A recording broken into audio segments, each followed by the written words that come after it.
Across the EU, it's lights out for the good old incandescent bulb. Since September 1st, even 40 and 25-watt bulbs are off the market. The EU has pushed through energy-efficient lights, mainly the compact fluorescent models known as CFLs. But they leave much to be desired. These energy-efficient bulbs emit very poor light. It's not bright, it's diffuse. That means the color rendering is awful. And CFLs contain a highly hazardous metal, mercury. This bulb poses a grave danger if it breaks. The mercury vaporizes and gets into the lungs within seconds.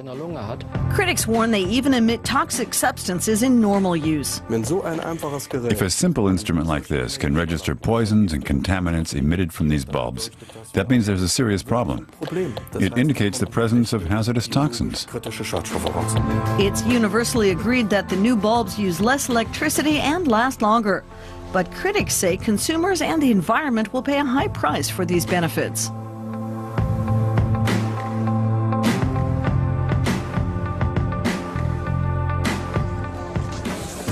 At the Volksdorf Kindergarten in Hamburg, instructors are using a playful method to teach 4 to 6-year-olds about both kinds of lights, the old incandescent bulbs and the new energy-efficient models.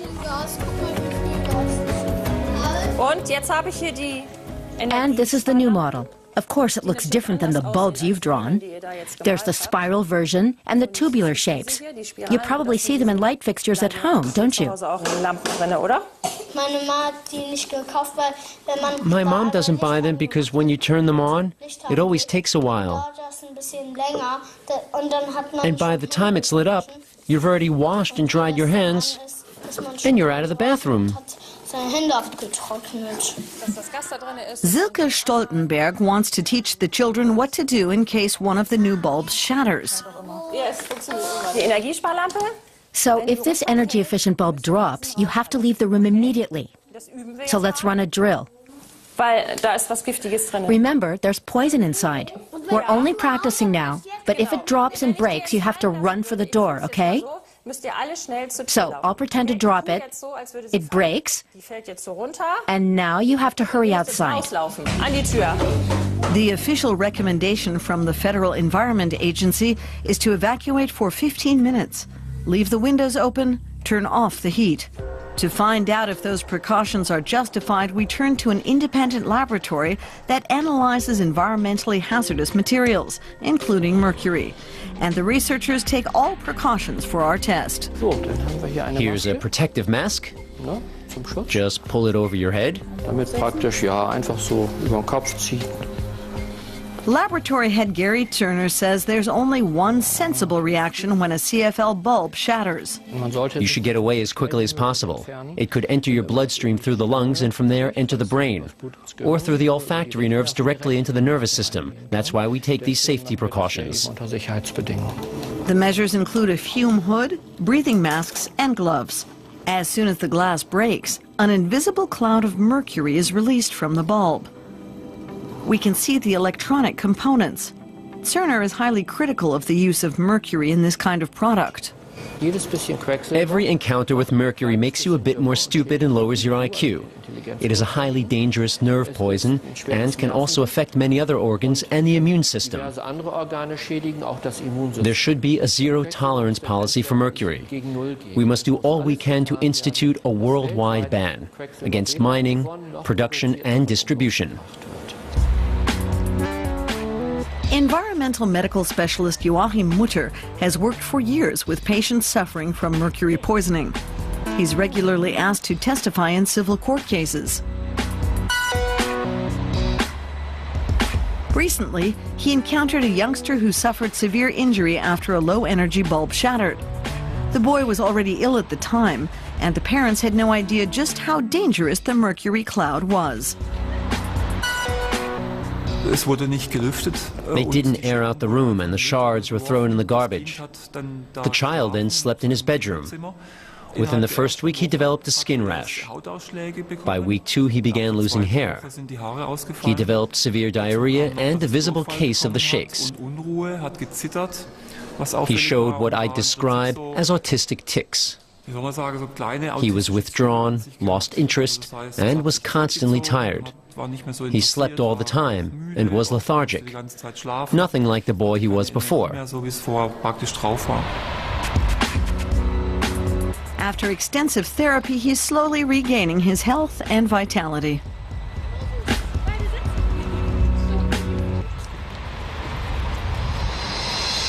That's precisely the kind of accident the instructors at the Volksdorf kindergarten are trying to prevent.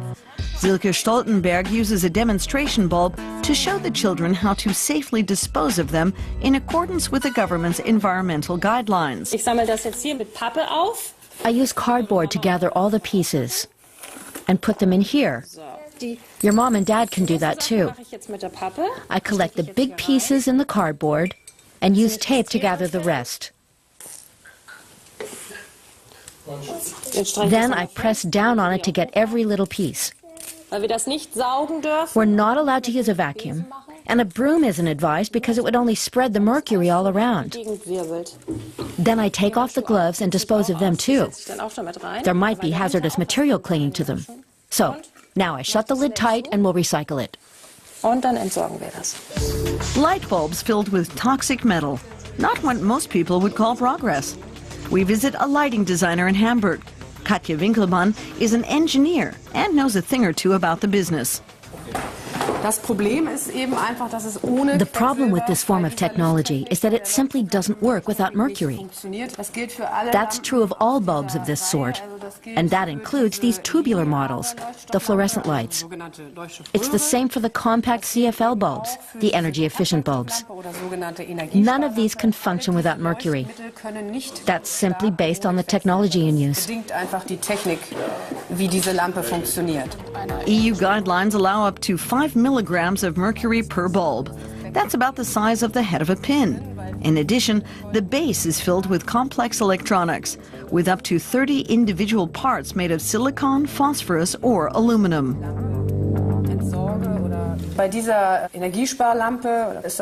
These bulbs are built with this electronic ballast. We've taken this one apart to show you. The mercury is still inside because we haven't broken this casing. But we can clearly see the intricate electronics involved. And of course, this has to be disposed of in an eco-friendly manner. Every time we recycle, we throw away these electronic components too. And that's crazy, because first the mercury has to be dealt with, and then a whole lot of electronic waste. Most energy-efficient CFLs are produced in Asia, particularly China. There are reports that employees at some Chinese plants have suffered from mercury poisoning. We contacted investigative labor activists there. I heard that Chinese workers got poisoned by mercury while producing. Is there a way to find out what happened to the workers? At great personal risk, a member is to go undercover with a hidden camera in an attempt to document working conditions at the plant.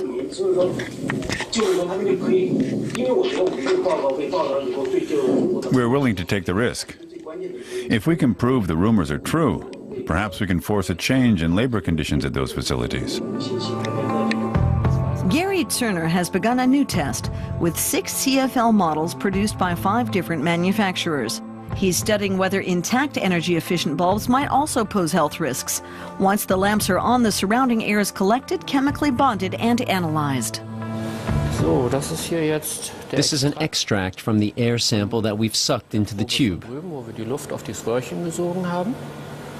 Now we'll use gas chromatography, mass spectrometry to find out what substances it contains.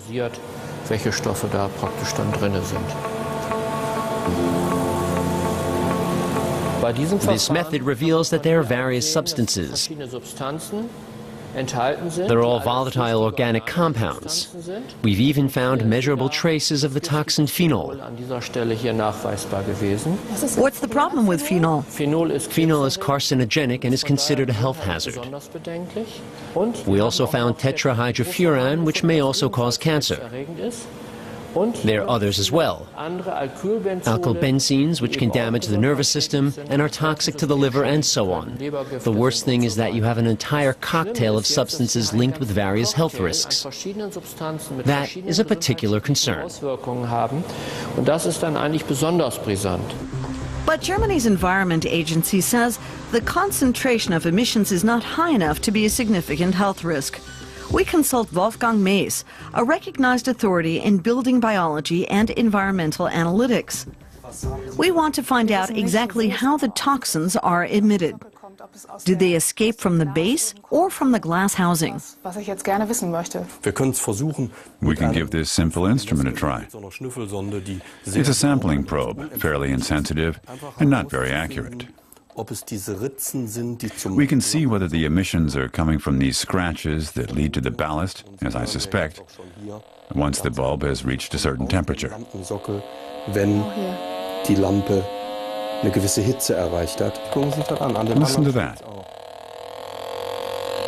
It's the same with the other slits. Look at how that follows the glass housing. So if toxins such as phenol are escaping from this bulb, why aren't they better sealed?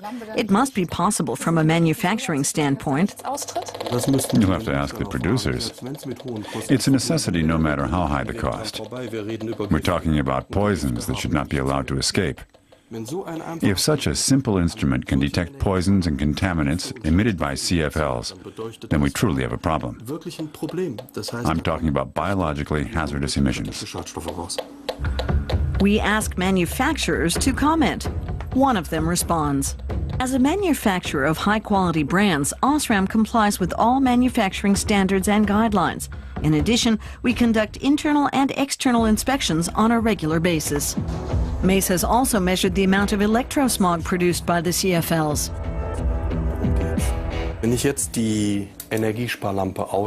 So I turn off the energy-efficient bulb and replace it with a filament bulb. Look at the field intensity on the display. You can see for yourself that the traditional light bulb gets better results. It's a much healthier choice than the energy-efficient model.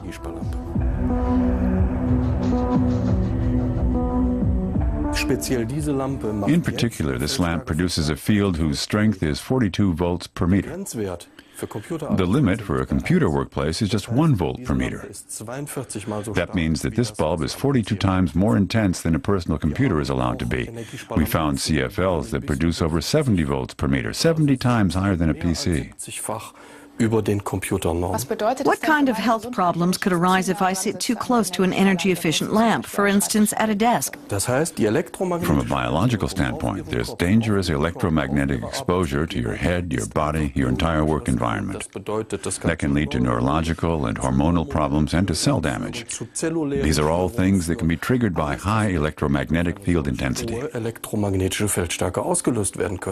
Here in a typical German residential area, we want to find out how consumers are accepting energy-efficient bulbs. The first family has only a few CFLs, used where they won't be noticed.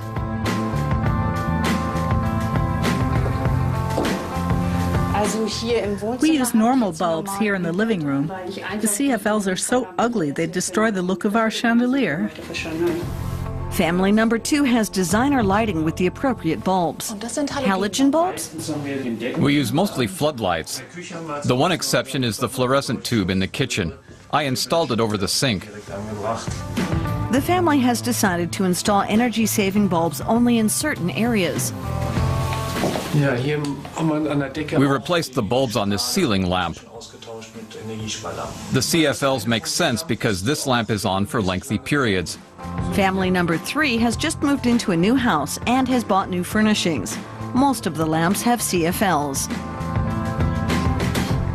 Are you worried about sleeping next to a bulb that contains mercury? Have you even thought about that? To tell you the truth, it hadn't crossed my mind, but as long as the mercury is contained in the glass housing, it won't leak out. The anecdotal evidence from 3 homes. Only 37% energy-efficient bulbs. The rest is a mix of incandescent, halogen, and fluorescent.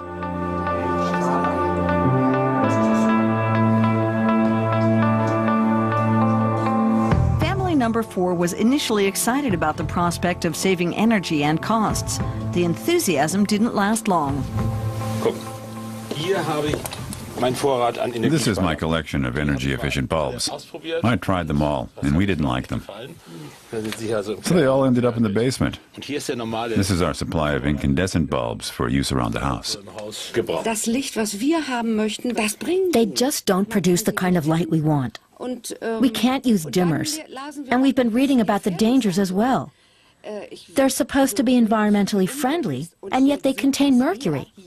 Sorry, we just can't grasp that concept. The European Union enacted the legislation on energy-efficient bulbs back in 2009. Early on, European Parliament member Holger Kramer voiced skepticism and pointed out the possible adverse effects for consumers. It's clear that health concerns were simply not a factor in implementing the ban on incandescent bulbs and the pressure to market energy-efficient bulbs. The EU Commission admitted as much. At the time, there had been no comprehensive studies. It wasn't just about mercury. There were also concerns about the psychological effects of the light, among other things. But didn't the EU Commission carry out extensive testing? We asked Commissioner for Energy Günther Oettinger to comment. He refused, sending a spokesperson in his stead. Were studies done on possible adverse effects of CFLs prior to the incandescent bulb ban? Before we began taking light bulbs off the market, we investigated the problem of mercury in the energy-efficient bulbs. We asked some of the independent scientists on our advisory council, and they indicated there was no risk from the amount of mercury contained in the new energy-saving lights.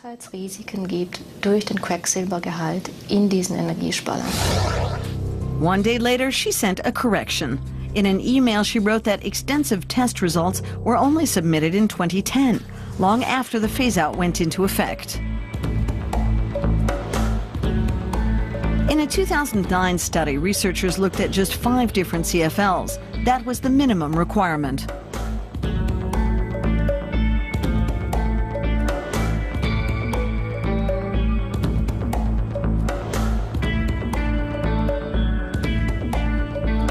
So why the urgent decision to ban filament bulbs and replace them with CFLs? It was at the height of the climate debate. It started in Australia and spread around the globe. Everyone was unscrewing light bulbs and no one wanted to be left behind, including Chancellor Angela Merkel. There was no stopping it. Incandescent bulbs had to be banned to save the world. The EU Commission appointed a committee to set guidelines for the energy-efficient bulbs. It included industry experts along with representatives of consumer groups.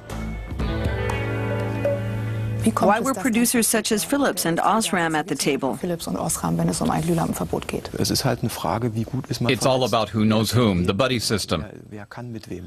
The bureaucrats in the EU Commission have circles of friends. They network. And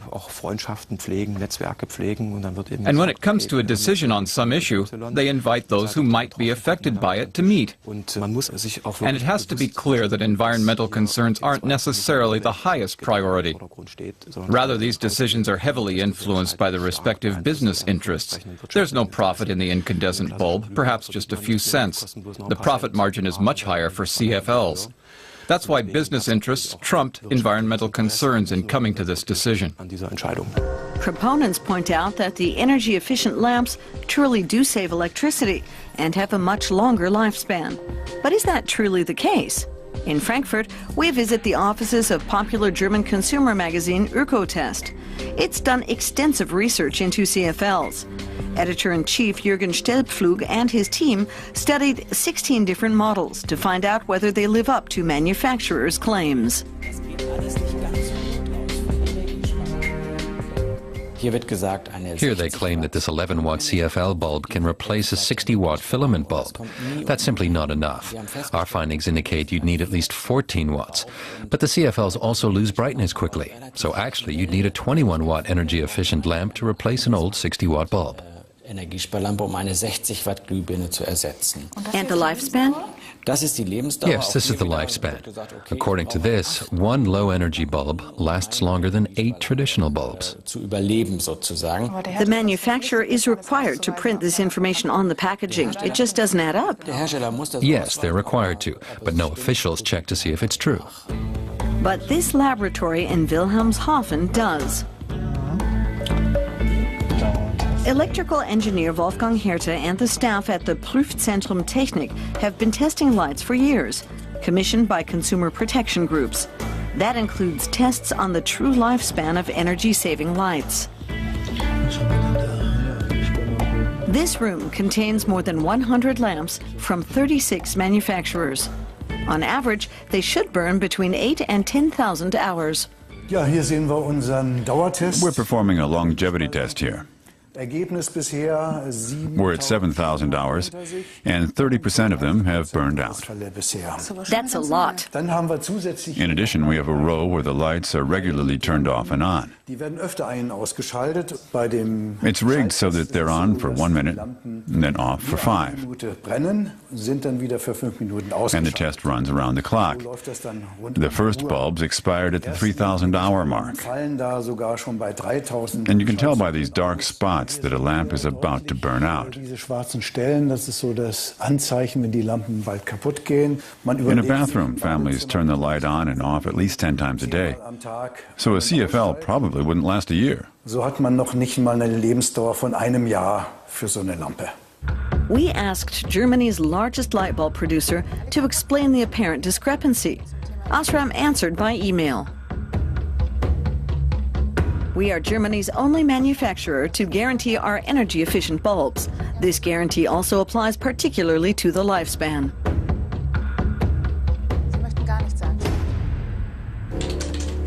In the meantime, we've re-established contact with the Chinese labor activists. They've been able to place one of their members inside an assembly plant at the Foshan Electrical and Lighting Company. This facility produces fluorescent lights which operate on the same principle as CFLs. The key component is mercury. Heinrich Kramer is a lighting designer, previously employed by a major manufacturer. He speaks with authority about the images from the Chinese plant. The employees aren't wearing protective gear. They should be wearing breathing masks and the appropriate protective clothing, and it should be disposed of once they leave the production line. If one of these tubes breaks, highly toxic mercury will escape. Chinese regulations stipulate protective clothing, but it appears few employees are aware of the health hazards. Over the past few years, there have been numerous documented cases of toxic accidents, including at this plant. Under these conditions, can we call these lamps environmentally friendly? Certainly not when you look at it from this standpoint. They do consume less electricity, but no one sees the environmental damage caused by mercury. It's even more outrageous given the widespread knowledge that mercury is highly toxic for the environment. So special EU exemptions were put into effect to make CFLs available to consumers. The guidelines are far stricter for all other instruments. Mercury thermometers are banned, but there are special guidelines for fluorescent tubes and CFLs. So these energy-efficient bulbs will continue to pollute the environment. In 2004, German light manufacturer Osram bought a stake in the Foshan Electrical and Lighting Company. In a statement, Osram declares, with the goal of improving occupational safety and health, Osram successfully implemented these and other measures in 2010. Use of modern dosing technologies, weekly mercury monitoring, construction of new ventilation and exhaust mechanisms. And then there's the problem of disposing of the burned out bulbs. Germany forbids throwing them away with the rest of the household trash. We go to a building supply center to see whether it has a recycling program in place. It doesn't appear to be the case. Excuse me, I'd like to recycle this bulb. Sorry, I can't help you. I don't think we accept them. There was nothing in the light department. We don't accept them. But I bought it here. That doesn't matter. The only alternative is a trip to the recycling center. On the way, my car burned nearly a liter of gas and emitted over 2,000 grams of CO2, all to dispose of one eco-friendly light bulb. Waste separation actually works quite efficiently in environmentally conscious Germany, but the CFLs pose a gigantic recycling problem. Recycling centers are required to accept them, but experts estimate that only about 10% of CFLs from German households are properly disposed of. That means 90% are thrown out with the trash, ending up in landfills and posing an environmental hazard. But surely the EU Commission has imposed recycling guidelines. Bureaucrats in Brussels have regulated almost every aspect of our lives. But the spokesperson for the EU Energy Commissioner couldn't find the laws applying to recycling of CFLs. As far as recycling is concerned, stores that sell the bulbs must also take the used ones back. But they don't. They have to. The stores have to take them back. Take CFLs back for recycling. The stores refuse and say they're not required to. You can't dispose of the burned out bulbs at the place you bought them. The law stipulates that the stores must accept them. The law also says that member nations must inform its citizens where and how to dispose of these bulbs. Of course, that includes Germany and German citizens. The spokesperson for the EU Energy Commissioner is wrong. Mrs. Holzner corrects her statement the day following our interview. Stores may recycle the bulbs on a voluntary basis.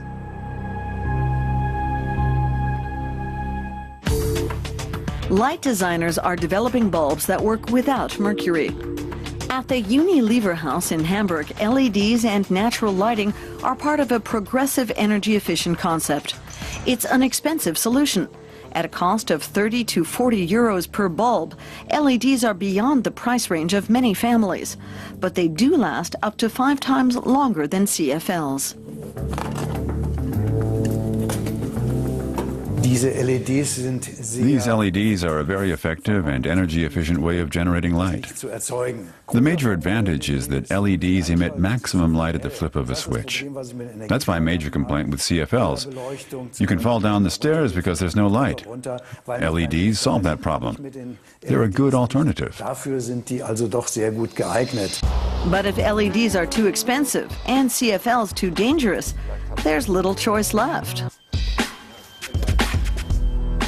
This lighting shop in Hamburg recognized a business opportunity, ordering and hoarding thousands of traditional bulbs. Stefan Schrader expects to be doing a booming business.